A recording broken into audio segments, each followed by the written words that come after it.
ng katibayan. Malinaw na ito ay panggigibit sa pangalawang presidente ng Pilipinas. Malinaw na ipinagkakait nila sa mamamayang Pilipino na mamili ng kanilang leader sa ating bansa sapagkat nakikita nila na si Sara ang pinakamalakas na mababangga nila sa 2028 at alam nila na pag si Sara ay hindi nila nagawang i-impeach at naabutan sila ng 2028 at maging presidente si Sara, alam nila na lahat sila ay sa kulungan ang kanilang bagsak. Kaya naman ngayon ay todo effort ang mga tarantado at buang na ito ng mga congressman para ma-impeach si Sara. Si Madriaga convicted sa iba't ibang kaso kaya siya ay nakulong. Ang mga marino, sundalo na lumabas at tumistigo sa mga mali-maletang pera, bakit hindi magawang ipatawag ng House of Representatives at imbestigan kung mga apidabit bang kanilang nilabas ay may katotohanan? Bakit hindi maipatawag ng mga buang na congressman? Tapos mas paniniwalaan itong si Madriaga? Porket binati siya ni Sara ng happy birthday? Malapit na siya kay BP Sara? So lahat pala tayong binati ni BP Sara ng happy birthday, pwede tayong tumistigo? Gago itong si Madriaga. Hindi kami titigil sapagkat ayaw ng taong bayan, Supreme Court, na ma-impeach si Sara. Ayaw ng Pilipino na i-impeach si Sara dahil kung ang dahilan kung bakit ini-impeach si Sara ay dahil sa confidential funds na nagkakahalaga ng 125. Bakit si Sara lamang ang kailangang i-impeach? Bakit si Sara lamang ang kailangan litisin? Hindi ba't mas malaki ang confidential funds ng ating Pangulo? Hindi ba? Si BP Sara lang ba ang gumagamit ng confidential funds? Mas malaki ang confidential funds ni Bongbong Magnanakaw. Yes, Ramin. Huwag niyong paikutin ang mamamayang Pilipino. Wala tayo sa panahon ni Dr. Jose Rizal para gawing bobo ang mga Pilipino. Pangalawa, kami ay nananawagan sa Supreme Court na bigyan ng pansin ang ilang buwan na nating inihintay, isinumiti na petisyon sa pagpapawi kay PRRD. Gusto ng Pilipino na marinig Supreme Court kung ano ang inyong kagustuhan, kung ano ang inyong sasabihin sa mamamayang Pilipino sa aming ipinigay na petisyon sa inyo. Hanggang ngayon, wala pa rin naririnig ang daang-daang Pilipino na pumirma sa petisyon upang marinig kung ano ang desisyon ng Supreme Court sa pagkidnap sa dating Pangulo na si Rodrigo Roa Duterte. Pangatlo, namin ipinunta at aaraw-arawin dito sa Supreme Court, gusto namin magdesisyon ang Supreme Court sa mga nangyayari sa ating bansa, sa krisis na ating kinakaharap, sa korupsyon na hindi nare-resolba Supreme Court. Ang Pilipinas ay isa sa may pinakamataas na presyo ng langis sa lahat ng Asian country dahil sa pinapataw ng ating gobyerno na buwis na kanilang sinisingil. Habang ang mga ibang bansa ay nagbibigay ng subsidiya para pababain ang presyo ng langis sa kanilang bansa, ang ating bansa naman, ang ating gobyerno naman ay nagpapataw ng 12% na VAT na mas lalo nagpapataas ng langis sa ating bansa na siyang ipinaghirap ng Pilipino, na siyang dahilan kung bakit ang Pilipino ngayon ay tinatamaan ng matinding krisis. Malinaw sa Administrasyong Marcos na ayaw nilang ibaba ang VAT ng langis. Malinaw sa Administrasyong Marcos na ayaw nila na suspindihin ang VAT ng produktong langis dahil sila mismo ang nagsabi na kapag sinuspindi ang presyo, ang VAT ng langis, ay malaki ang mawawala sa gobyerno. So malinaw sa atin na ayaw resolbahin ni Bongbong Marcos ang krisis na ating kinakaharap. Ang administrasyong Marcos ay hindi para sa mamamayang Pilipino na naghihirap, kung hindi para sa mayayaman na negosyante, mga politiko, ang administrasyong ito.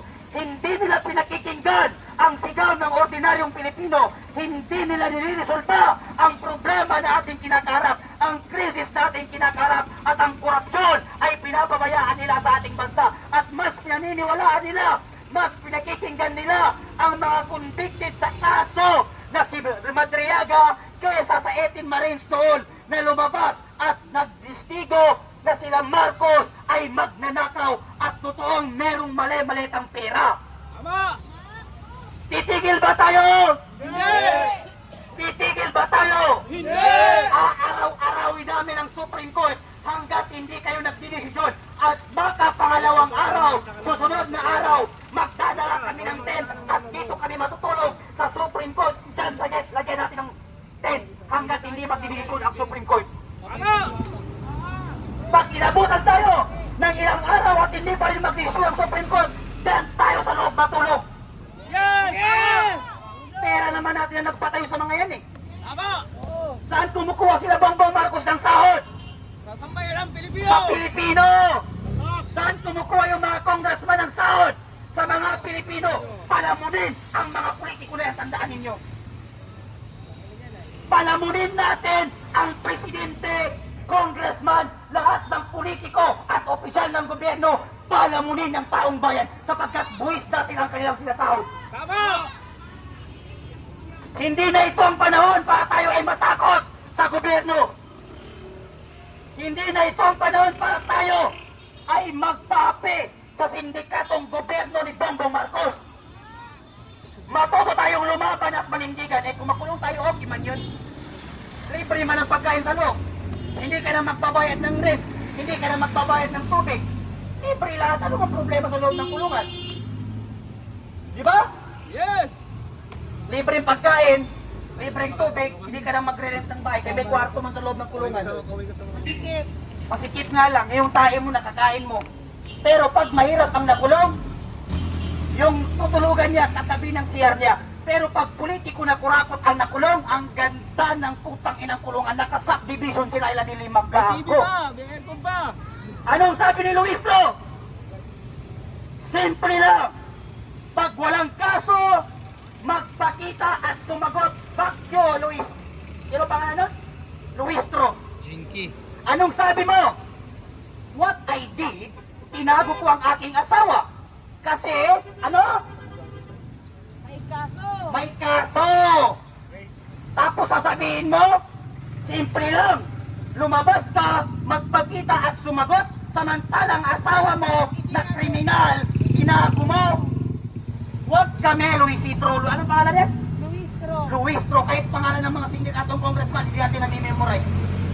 Sindikato kaya di mo memorize. Laila de Lima, may matibay na ibinidya kay BP Sara. Dahil binati niya ni BP Sara si Madriaga ng happy birthday. Dami mong binati ni BP Sara ng happy birthday, di ba? Oh, madami. Parang lahat ng mga DDS supporter, binati ni BP Sara na ng happy birthday, happy birthday. So ibig sabihin, pag binati ka pala ng happy birthday, pwede ka nang tumistigo. Eh baka nga hindi kilala ni BP Sara si Madriaga eh.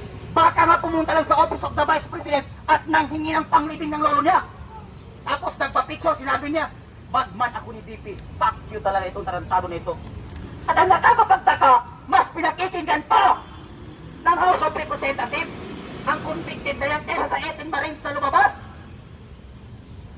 Kaya, kataas-taas ang hukuman ng malungkot na Republika ng Pilipinas.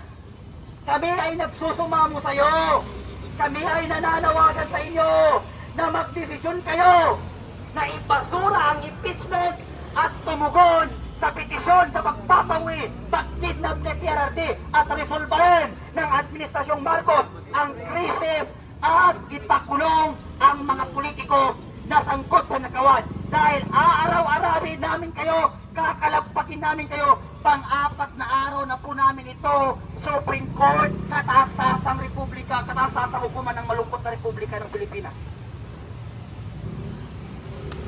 Iuupo natin si Bibe! Duterte tayo hanggang sa uli. Wala nang Marcos. Magnanakaw ang tatay. Magnanakaw si Bongbong Marcos. Mas magnanakaw yan si Sandro Marcos. Pag yan ang naging presidente natin sa susunod na mga taon. May balak tumakbo ng presidente ang tarantado na yan. Tado yun. Eh doon nga sa distrito niya, wala siyang napagawang flood control eh. Puro pinaba ang mga kadistrito niya doon sa Ilocos Norte. Sa unang distrito ng kanilang lugar.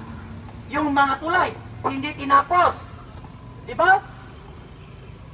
Wala tayong aasahan sa administrasyong Marcos na ito. Malinaw na wala silang kakayahan para ipakulong ang lahat ng kurakot. Malinaw na hindi nila kayang resolbahin ang lahat ng krisis na ating kinakaharap. Ang ating paghihirap ay hindi nila pinapakinggan.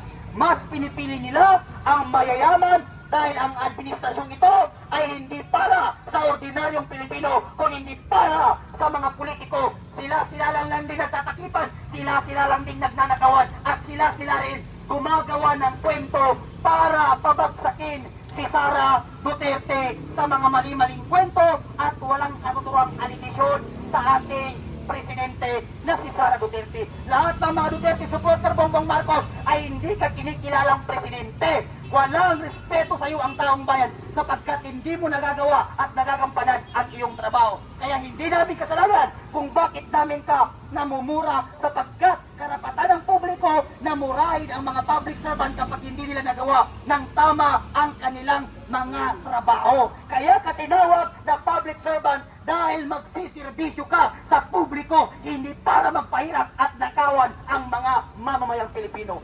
Maraming salamat at magandang hapon, kataas-taas sa hukuman ng Republika ng Malungkot na Pilipinas.